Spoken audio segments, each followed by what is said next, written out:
Urdu literature के जो आपके 4 मेजर आपके शायर हुए हैं, एक वो हैं मीर तकी मीर, दूसरे हुए मीर अनीस, तीसरे हुए हैं फ़ारह हैदर आतिश और चौथे हुए मिर्ज़ा गालिब। आउट ऑफ 4 3 लखनऊ में पैदा हुए।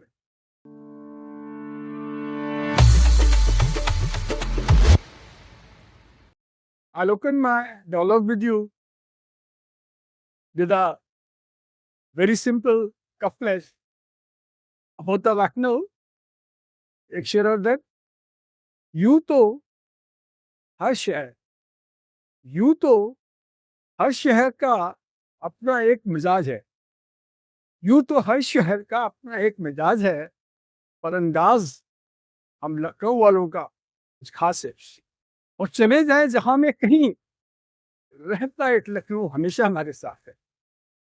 जब हम लखनऊ की बात करते हैं या किसी भी शहर की बात करते हैं, हर शहर के अंदर कुछ ना कुछ खासियत होती है। आगरा के पास ताजमहल है, दिल्ली के पास कुतुब मीनार है, और बॉम्बे से लेके झुगरी का लैया तक कहीं चले जाइए, कुछ ना कुछ विशेषता तो मिल जाएगी। तो प्रश्न ये उठता है कि उसकी जो विशेषता है, उससे आम आदमी को क्या कोई फायदा होता है? आगरा के अंदर ताजमहल है, per day to day life में और रिक्शा पुलर से लेके किसी की सेहत से कोई फर्क पड़ता है? मैं आपसे पूछिएगा। चाहे यही बात आप दिल्ली के बारे में ले लीजिए, यही बात आप किसी भी शहर के बारे में ले लीजिए। पर कुछ चीज़ें ऐसी होती हैं जो कि आपको डे टू डे लाइफ के अंदर, there are two kind of heritage, one is the tangible heritage, the other is the intangible heritage. मूर्त संस्कृत और अमूर्त संस्कृत, ये सब मूर्त संस्कृत है। जितने मॉन्यूमेंट्स होते हैं आप देखते हैं, तो मॉन्यूमेंट्स ठीक है, मॉन्यूमेंट्स अपनी जगह पर है, per day to day life में सबको इम्पैक्ट नहीं पड़ता है वहाँ के रहने वालों को, सोसाइटी को। एक्सेप्ट कभी कभी वो जनरेट करते हैं टूरिज्म में, जनरेट लॉट ऑफ मनी, उसका इनडायरेक्टली फायदा होता है गवर्नमेंट से। पर Lucknow is my, I invariably I always say, Lucknow is not known for any tangible heritage. Lucknow की खूबसूरती है तक Lucknow is known for intangible heritage. Lucknow is known for culture. और ये लखनऊ का कल्चर, मैं कल्चर पर हर आदमी बड़ा इजीली बड़ा यूज कर पाता है कल्चर का कसम। पर कल्चर होता क्या है, मैं बताता हूँ लखनऊ का कल्चर। लखनऊ की कल्चर जो नज़ाकत, नफासत, जब बात हम करते हैं, ये है अपनी जगह पर, इसमें कोई बहुत विशेष बात नहीं है, तमाम जगह पर है। ये वैसे ही ऐसा, आप अच्छा खाना खाना खा के भी पान खा ले, अच्छी बात है, इसमें लगा ले, अच्छी बात है। पर इससे सोसाइटी को इन जनरल रिक्शा पर कोई बहुत फायदा होने नहीं जा। लखनऊ तो इन्हें पूरी दुनिया को जो दिया है, दिया है सेक्युलर कल्चर। इसे कहते हैं धर्म निरपेक्ष संस्कृति का अगर कहीं पर किसी को मिली है, तो वो लखनऊ से मिली। अब आप हमसे पूछ सकते हैं कि केवल मेरे कहने से क्या होता है, and I always say you don't believe only any historian, may be any kind of historian. अगर आप किसी बात को जानना चाहते हो, कम से कम 2 या 3 हिस्टोरियन को उस विषय पर पढ़िए। गलती हर एक सोच। मैं I am going to give you proof कि लखनऊ की इंटेंजिबल हेरिटेज जो धर्म निरपेक्ष संस्कृति है, उससे कैसे फायदा हुआ। वे बैक इन 1947 जब इंडिया का पार्टीशन होता है, and that was the time when entire Indian subcontinent was burning in communal crashes. हर जगह सांप्रदायिक दंगे पूरे हिंदुस्तान के हो रहे थे जिस समय भारत का विभाजन हुआ 1947 के अंदर। And that time my dear friend, Lucknow was the only city in India with major population of even Muslims. Not a single communal clash had taken place. अगर बात पसंद आई तो आपका ले लिया इससे। Not a single communal clash, can you believe it? ये जीता जागता नमूना है कि यहाँ की संस्कृति का हैव गिवन समथिंग सोसाइटी को सर्व करा उसने। और अब प्रश्न ये उठता है कि यहाँ की ये धर्म निरपेक्ष संस्कृति बनी कैसे। अक्सर लोग ये कह देते हैं कि यहाँ की जो धर्म निरपेक्ष संस्कृति है, वो it is be like created by the nawabs. मैं यहाँ पर डिस्क्रेडिट नहीं कर रहा हूँ नवाब्स को, पर आपको जान के खुशी होगी, ये जो लखनऊ है और ये अवध का जो रीजन है, ये पूरा का रीजन, इसकी मट्टी के अंदर कुछ ऐसी बात है, ये शुरू से ही ये यहाँ पर सेकुलर लोग रहते आए हैं। मेरी बात क्या आपको यकीन नहीं आ रहा होगा ना, फिर मैं आपको एग्जांपल देता हूँ। ये Awadh has been the cradle of 3 major religions. Awadh 3 मुख्य जो धर्म है उनका ये पालना रहा है। यहाँ पर जैन धर्म आप लोग जानते हैं, सनातन धर्म तो है ही है, lord Ram was born in Ayodhya, the other is the Jainism and the third is the Buddhism. Jainism और बुद्धिज्म बोथ आर नॉन वैदिक।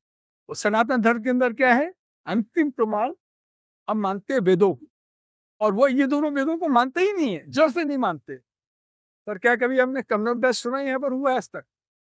कभी जैन और बुद्ध के बीच में या सनातनियों के और कहना जैनियों के बीच में कभी सुना आपने? कभी नहीं सी। ये यहाँ की खास बात रही है हमेशा से। यहाँ पर आप देखिए बुद्ध, उन्होंने बुद्ध की ये कर्मभूमि रही है, पैदा नेपाल में हुए थे पुणे में, लेकिन उन्होंने निर्माण तो मिला कुशीनगर के अंदर, और उन्होंने अयोध्या में बहुत कंसिडरेबल टाइम लगाया। अब आते हैं जैनिज्म के ऊपर। जैन के 24 तीर्थंकर फेमस है, 24 उनके जो धर्म के जो धर्म गुरु है 24। And will you believe it, out of 24 5 Ayodhya में पैदा हुए थे, इंक्लूडिंग पहले जो थे उसको फैला माजा फाकिर भी कहते थे, पहले जो थे आदि जो हनाफ थे वो भी वहीं पर पैदा हुए थे। तो ये देखिए यहाँ की ये खूबसूरती रही। अब जब नवाब यहाँ पर आते हैं, मैं नवाबों को राइट ऑफ नहीं कर रहा हूँ, नवाबों को बहुत बड़ा किया जाता, तो यहाँ की उर्वरा भूमि पहले से थी, पहले से this was a very fertile land for a secular culture. उसके बाद में जब 1722 के अंदर पहली बार यहाँ पर नवाब आते हैं, नवाब सादत Khan Burhanuddin Mulk, the first time when he was appointed by the Mohammad Shah Rangila, यहाँ पर जब वो फेल हो गए थे 1720 के अंदर, जो आगरा के सूबेदार बनाए गए थे, तो वहाँ के जाटों को संभाल नहीं पाए थे, जाटों को नहीं संभाल पाए, तो एलर्ट को डिमोशन कर दिया गया। और डिमोशन उनके लिए इतनी अच्छी से साबित है, जो कभी आप भी डिमोट हो जाए ना तो बहुत डिप्रेस मत होइए। The reason is when he was demoted then he has come to Lucknow Awadh, और फैलाबाद तो उन्होंने अपनी कैपिटल बनाया था यहाँ पर आके 1722 के अंदर। तो अब नवाब जब यहाँ पर आए, अब देखिए नवाबों को फुल क्रेडिट देते हैं, लेकिन समय काल परिस्थितियों भी उस समय सेकुलर कल्चर को प्रमोट करने वाली थी। यहाँ के नवाब जो थे शिया थे, and most of the in India और ऑलमोस्ट ऑफ द वर्ल्ड ज्यादातर जो मुस्लिम पॉपुलेशन ऑफ सुन्नीस ज्यादा है, शियास की बहुत कम है। जब शिया यहाँ पर आए तो शियास के लिए यहाँ पे it have become a political compulsion for them to trust more to Hindus rather than to Sunnis, क्योंकि Shia Sunni have been they were always a loggerhead. इस वजह से उन्होंने उनको ऊंचे ऊंचे पदों पर बैठाया, और इसके साथ ही उन्होंने खाली जो प्रमोट कल्चर को किया है, वो प्रमोट खाली ऐसे ही नहीं कि कोई कोई शासक आया बोले भाई चलिए हम लोग सब मिलकर रहेंगे, ऐसा नहीं है। आप यकीन नहीं करेंगे, यहाँ के कुछ जो यहाँ के नवाब थे, उन्होंने हिंदू रिचुअल्स को भी इनकॉर्पोरेट कर लिया अपने में। उनमें से एक का नाम है नवाब नसरुद्दीन हैदर। पर इसमें केवल आप राजाओं को मत दीजिए, शासकों को केवल आप मत दिए, इसमें हम और आप आम जनता ने मिलकर कल्चर क्रिएट कराए। और यही रीजन है आई वाइंड अप विद दिस कि 1856 के अंदर जब नवाब वाहिद अली शाह जो थे वह यहाँ पर उनको डिथ्रोन कर दिया गया, गद्दी से उनको उतार दिया गया है, उसके उसके करीब आप समझिए कि 1947 कितना कितना टाइम निकल गया, करीब करीब 90 साल। उसके बाद भी यहाँ पर सेकुलर कल्चर बना रहा यहाँ पर, और एक भी हिंदू मुस्लिम मिल रहा यहाँ पर नहीं हुआ था। ये यहाँ की खास बात है। अब मैं आपको केवल एक बात ही बताना चाहता हूँ, ये कल्चर कैसे बनता है। What is culture? कल्चर क्या है? हम लोग इस वर्ड को बहुत ज्यादा यूज करते हैं।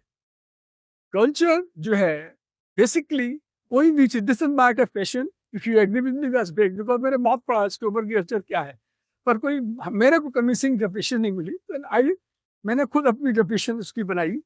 कोई भी चीज कल्चर उस सीमा तक है जिस सीमा तक उसके अंदर मानव प्रयत्न सम्मिलित है। फॉर एग्जाम्पल क्ले, मट्टी, मट्टी कल्चर नहीं है, पर मट्टी से जब आप पॉटरी बनाते हैं, तो घड़ा बनाते हैं, सुराही बनाते हैं, तमाम तो कल्चर है। Cotton is not culture. Cotton से जब आप फैब्रिक बनाते हैं, कपड़ा, तो कल्चर होता है। और इसी तरह से जब अपने गले से कोई बेकार आवाज निकालते हैं, it is not culture. When you speak a language it becomes a culture, and language is the first unit of any culture.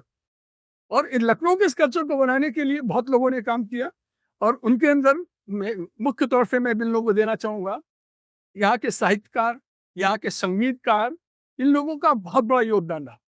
साहित्यकारों में मैं आपको बात बताना चाहूंगा यहाँ पर कि उर्दू लिटरेचर के जो उर्दू लिटरेचर के जो आपके 4 मेजर आपके शायर हुए हैं। एक हुए हैं मीर तकी मीर, दूसरे हुए मीर अनीस, तीसरे हुए हैं फारह हैदर आतिश और चौथे हुए मिर्ज़ा गालिब। आउट ऑफ 4 3 लखनऊ में पैदा हुए। यहाँ पर मिर्ज़ा गालिब के बारे में आप बताना चाहेंगे कि मिर्ज़ा गालिब की खुद की जो इनिशियल पोएट्री है, that poetry was influenced by the poetry of Sheikh Imam Bakhsh Nasir. और लखनऊ की शेख मोहम्मद से लखनऊ के जो Lucknow school of Urdu poetry जो है, that was founded by two person, one was the Sheikh Imam Bakhsh Nasikh, the other was the Khwaja Haidar Atish. और इसी तरीके से आपके जो लखनऊ का जो तबला घराना है, लखनऊ का तबला घराना भी यही है कि आप बख्शू खां और मधु खां 2 लोग थे जो जिन्होंने यहाँ शुरू करा था। ये खाली बहुत इंपॉर्टेंट बात नहीं है। जो बनारस का तबला घराना है वो लखनऊ का बहुत बड़ा ऋणी है, क्योंकि यहाँ जो मधु खां से उन्होंने यहाँ पर सरायत था पंडित जगन्नाथ सिंह, पंडित राम साहब को ठिकाया था, जिन्होंने जाकर बनारस में जाके तबला घराने की बनारस तबला घराने की नींव रखी थी और उनके भाई ने जगन्नाथ साहब ने वहाँ के कत्थक घराने की नींव रखी थी। तो इसके साथ ही मैं आपको अपनी बात वाइंड अप करने के पहले, चूंकि वक्त बहुत कम है वरना मैं भी और लोगों के नाम बताता आप लोगों को कि कैसे यहाँ का कल्चर, यहाँ का यहाँ साहित्य पर मैं एक बात जरूर बताना चाहूँगा आपको कि यही शहर है जहाँ की हिंदी की पहली कहानी किसी मुसलमान ने नहीं लिखी है, इंशाअल्लाह खां इंशा ने लिखी है। इंशाअल्लाह खां इंशा ने लिखी है और उसका नाम है रानी केतकी की कहानी। यही वो शहर है जहाँ पर कि रामायण को उर्दू में पहली बार से ट्रांसफर किया था, वो ट्रांसलेट किया था, जगत ना पुस्तर ने किया था। तो इस शहर की ये खास बात है कि यहाँ का कल्चर, यहाँ का म्यूजिक, या हैदर खान का अगर हम नाम नहीं लेंगे तो Haider Khan was one singer जिसने यहाँ के बादशाह गाजी उद्दहरा में मना कर दिया था कि मुझे आइंदा से अपने कभी भी मेरे को गाने की आपको नहीं मिले। Thanks a lot, thank you very much.